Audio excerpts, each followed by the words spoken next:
back to Sacred Care Services YouTube channel. This is your health coach, Destiny Sprague with SacredCareServices.com.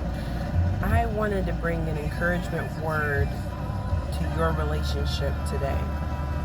Today we're going to be talking about relationships with God, yourself, and others, right? So the encouraging word that I want to give you is that just because someone fails you doesn't mean that you failed them. And often we see this in the body of believers, that when they feel condemned or when they feel rejected, when they go through pain and things, and this goes for relationships with our parents, with our spouses, when we feel rejected, when we feel like we're not being heard, when we feel like we aren't loved, usually it creates bitterness, anger, resentment, unforgiveness, pretty much everything that is not connected to love. These feelings, take over that aren't a part of God's plan for you. His plan for you is to rise and overcome those things that keep you from loving your neighbor, that keep you from loving yourself, that keep you from loving Him the way He's called you to love Him. Love is a big tool that we have to utilize in the body of the Messiah. We have to utilize it because we've been called to utilize it.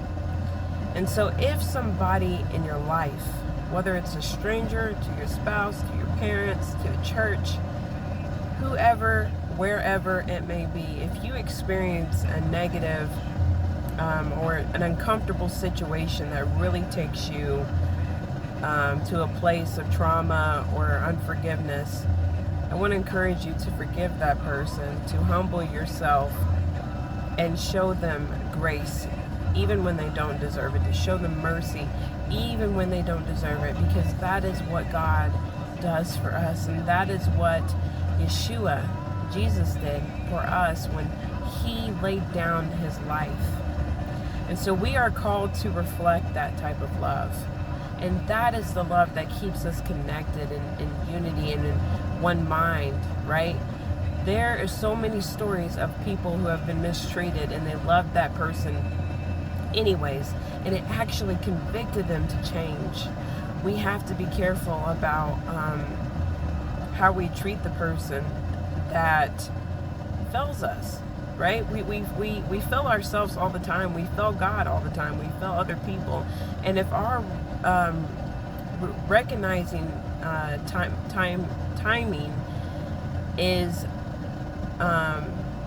fast or sharp, I would say, if our time management is sharpened, and what time management I'm talking about are recognizing time and our reaction time. So reacting time is that, okay, I see that this is happening, this person mistreated me, and now I'm going to react with love. Recognizing when the enemy is trying to play you and changing the role of what's going to happen, instead of going into that negative feeling and letting it consume you.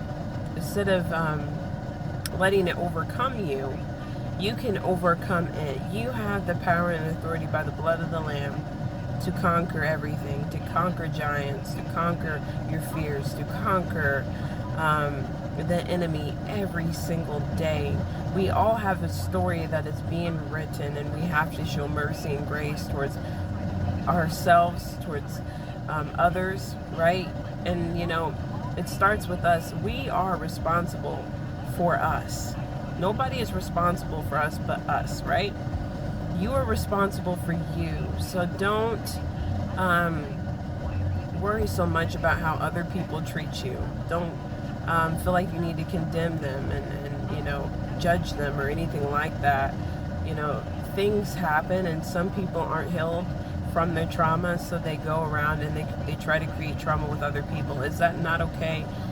Is that okay? No, it's not okay, right? It's not okay, but it happens. And so when we reflect that love towards our neighbor anyways, even when they don't deserve it, we are demonstrating a love that doesn't fail.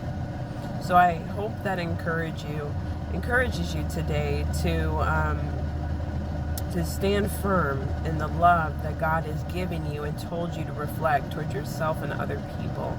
Just because someone fails you doesn't mean you have to fail them. Until next time, guys, I hope you have a blessed day. Subscribe and keep putting your hope in God. He hears your heart's desires, and He's got a plan for you, one to give you hope, one full of hope and a future. Have a blessed day.